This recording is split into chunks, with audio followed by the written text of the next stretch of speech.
வணக்கம். போட்டித் தேர்வுகளுக்கு தயாராயிட்டு இருக்கிற எல்லாருக்கும் ஒரு சிறப்பான வரவேற்பு. மே 2026க்கான முக்கியமான நடப்பு நிகழ்வுகளின் விளக்க தொகுப்புக்கு தான் நம்ம வந்திருக்கோம். நடப்பு நிகழ்வுகள்னு சொன்னாலே நிறைய பேருக்கு ஒரு சின்ன பயம் இருக்கும் இல்லையா?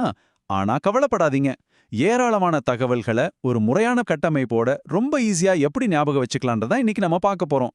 எக்ஸாம்ல அடிக்கடி கேட்கப்படுற ரொம்ப முக்கியமான தரவுகளை கொண்டு தான் இந்த தொகுப்பை உருவாக்கியிருக்கோம். உங்க நோட்புக்ஸ் எல்லாம் ரெடியா இருக்கா? வாங்க செஷனுக்குள்ள போகலாம்.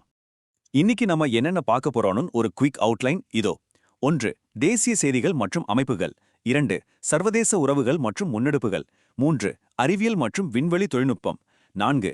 மாநில செய்திகள் மற்றும் முதன்மைகள். அப்புறம் 5. விருதுகள் மற்றும் முக்கிய நியமனங்கள். தகவல்களை அப்படியே கண்மூடித்தனமா மனப்பாடம் பண்ணாம இப்படி 5 பிரிவா பிரிச்சு படிக்கிறது எக்ஸாம் ஹால்ல டக்குன்னு ஞாபகத்துக்கு வர ரொம்பவே ஹெல்ப் பண்ணும். சரி, முதல் பகுதிக்குள்ள போயிடலாம். தேசிய செய்திகள் மற்றும் அமைப்புகள், தேசத்தை வரைபடமாக்குதல், உள்நாட்டு ஆளுகை, அப்புறம் இந்தியாவோட சில முக்கியமான முதன்மைகள் பத்தின ஏரியா இது. இதுல இருந்து நிறைய கேள்விகள் வர வாய்ப்பு இருக்கு. ஸோ கவனமா குறிப்பெடுத்துக்கோங்க. மொத விஷயம், நம்ம ஆளுகையில புவியியல் அமைப்புகள், அதாவது ஜியோஸ்பேஷியல் சிஸ்டம்ஸ் எப்படி செயல்படுதுன்னு பார்ப்போம். சமீபத்துல இந்தியா இதுக்கான ஆசிய பசிபிக் மன்றத்தை ஹோஸ்ட் பண்ணாங்க. தேசிய புவியியல் கொள்கை 2022 அது சார்ந்த திட்டங்கள் எல்லாம் நகர்ப்புற திட்டமிடலுக்கும் பேரிடர் மேலாண்மைக்கும் எப்படி உதவுதுன்னு இதுல ரொம்ப தெளிவா விவாதிச்சாங்க. அடுத்து ரொம்ப சுவாரஸ்யமான ஒண்ணு, லாக். இது ஒரு டிஜிட்டல் முகவரி அமைப்பு. இதுல நீங்க முக்கியமா நோட் பண்ண வேண்டியது 6 அப்படிங்கிற எண்ணை. ஏன்னா இது இந்தியாவில் இருக்கிற ஒவ்வொரு இடத்துக்கும் தனித்துவமான 6 எழுத்துக்கள் கொண்ட ஒரு டிஜிட்டல் முகவரியை கொடுக்குது. இது கண்டிப்பா ஒரு மல்டிபிள் சாய்ஸ் கேள்வியா வர வாய்ப்பு இருக்கு. அடுத்து நீங்க கட்டாயம் ஞாபகம் வச்சுக்க வேண்டிய 2 முதன்மைகள் இங்கே இருக்கு. முதலாவது APEDA. உத்தரப்பிரதேசத்துல பிலிபித் மாவட்டத்தில் இருக்கிற தண்டா பிஜேசி கிராமத்துல இந்தியாவோட முதல் ஒருங்கிணைந்த பாசுமதி மற்றும் இயற்கை மாதிரி பண்ணைய அமைக்க 70 வருஷ குத்தகை ஒப்பந்தம் போட்டிருக்காங்க. 2வது, லட்சத்தீவுகள்ல சேவையை தொடங்குறதுக்காக இந்தியாவோட முதல் கடல் விமான நிறுவனமான சீஹாக் ஏவியேஷனுக்கு DGCA உரிமம் கொடுத்திருக்காங்க. இந்த 2 லொகேஷனையும் நல்ல மைண்ட்ல ஏத்திக்கோங்க. இதைத் தொடர்ந்து கொஞ்சம் சீரியஸான ஒரு ரிப்போர்ட்.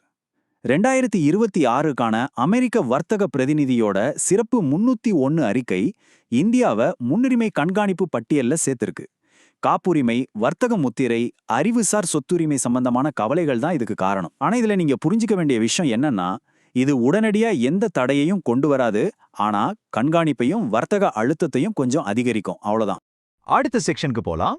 பகுதி 2, சர்வதேச உறவுகள் மற்றும் முன்னெடுப்புகள். உலகளாவிய கூட்டணிகள், சர்வதேச அளவிலான கூட்டணிகள், அப்புறம் சுற்றுச்சூழல் ஒப்பந்தங்கள் எப்பவுமே எக்ஸாமினர்ஸ்க்கு ரொம்ப பிடிச்ச டாபிக்ஸ். இந்தியா தலைமையில செயல்படுற 3 பெரிய உலகளாவிய முன்னெடுப்புகள்ல இப்போ ஜார்டன் இணைஞ்சிருக்காங்க. 2015ல தொடங்கின சர்வதேச சூரிய சக்தி கூட்டமைப்பு, அதாவது ISA, பேரிடர் தாங்கும் உள்கட்டமைப்புக்கான கூட்டணி CDRI, அப்புறம் 2023 G20 மாநாட்டுல தொடங்கின உலகளாவிய உயிரி எரிபொருள் கூட்டணி GBA. இது 3லேயும் தான் தூய்மையான ஆற்றல், பேரிடர் மீட்புன்னு ஒரு நிலையான எதிர்காலத்தை உருவாக்குறது தான் இதோட நோக்கங்கள். இப்போ நீங்க பார்க்குற இந்த 241 அப்படிங்கிற நம்பரை மனசுல நல்லா பதிய வச்சுக்கோங்க. இது என்னன்னா யுனெஸ்கோ அங்கீகரிச்ச உலகளாவிய புவிசார் பூங்காக்களோட தற்போதைய மொத்த எண்ணிக்கை. மொத்தம் 51 நாடுகள்ல 241 இடங்கள் இருக்கு. இப்போ புதுசா 12 இடங்களை சேர்த்திருக்காங்க. அதுல ரொம்ப விசேஷம் என்னன்னா, துனிசியா தன்னோட முதல் உலகளாவிய புவிசார் பூங்காவை இப்போதான் பெற்றிருக்கு. இப்போ சில சர்வதேச மைல்கற்களை பத்தி ஃபாஸ்டா பார்த்துடலாம். பிரான்ஸ் நாடு புதைப்படிவ எரிபொருளை ஒழிக்க ஒரு டைம்லைன் வச்சிருக்காங்க.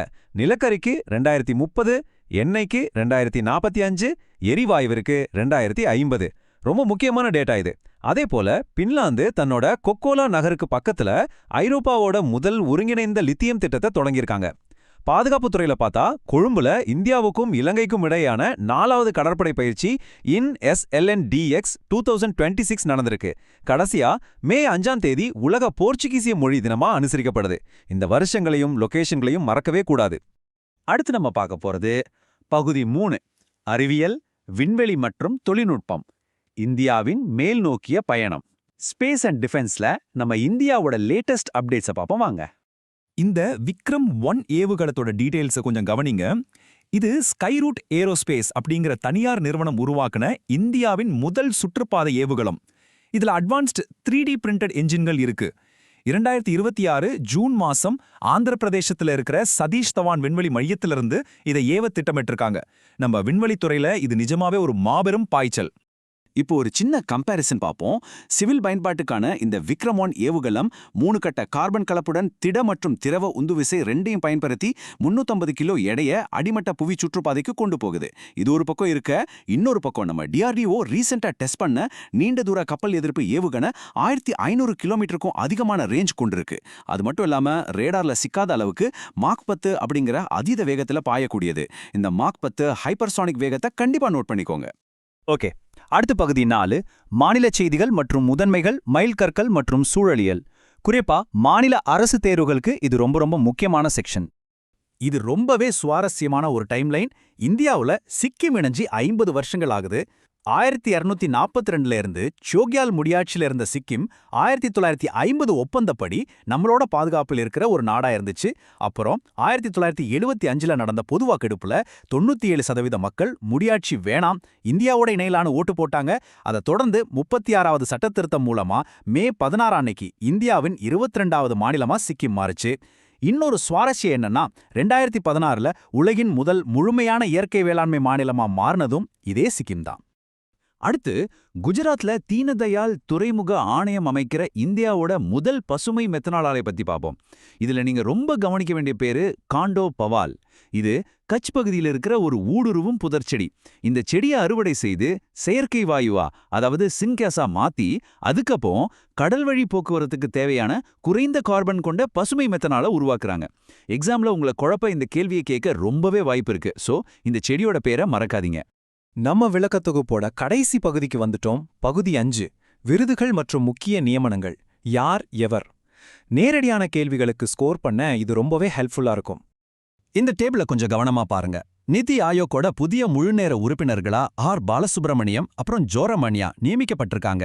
இதுல ரொம்ப ஸ்பெஷல் என்னன்னா அருணாச்சல பிரதேசத்துல இருந்து, அதாவது வடகிழக்கு மாநிலங்கள்ல இருந்து இந்த பதவிக்கு வர்ற முதல் நபர் ஜோரமணியா தான். அடுத்து சிறந்த சமூக மற்றும் இலக்கிய பணிக்காக மேதா பட்கர் மற்றும் எழுத்தாளர் பெருமாள் முருகன் 2 பேருக்கும் சுகுமார் அலிகோட் நூற்றாண்டு விருது வழங்கப்பட்டிருக்கு. கடைசியா பசுமை ஆஸ்கார்னு சொல்லப்படுற விட்லி விருது இந்திய ஸ்கிம்மர் பறவை மற்றும் இமயமலை சாலமண்டர் ஆகிய உயிரினங்களை பாதுகாத்ததுக்காக 2 இந்திய சுற்றுச்சூழல் ஆர்வலர்களுக்கு கிடைச்சிருக்கு. இது ரொம்பவே பெருமையான விஷயம்.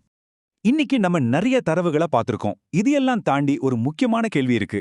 இந்தியாவோட இந்த தொழில்நுட்ப வளர்ச்சி, தனியார் விண்வெளி பாய்ச்சல், உலகளாவிய ஆற்றல் கூட்டணிகள் இதெல்லாம் அடுத்த 10 வருஷத்துல உலக அரங்குல நம்மளோட புவிசார் அரசியல் உத்திய எப்படி மாத்தப் போகுது?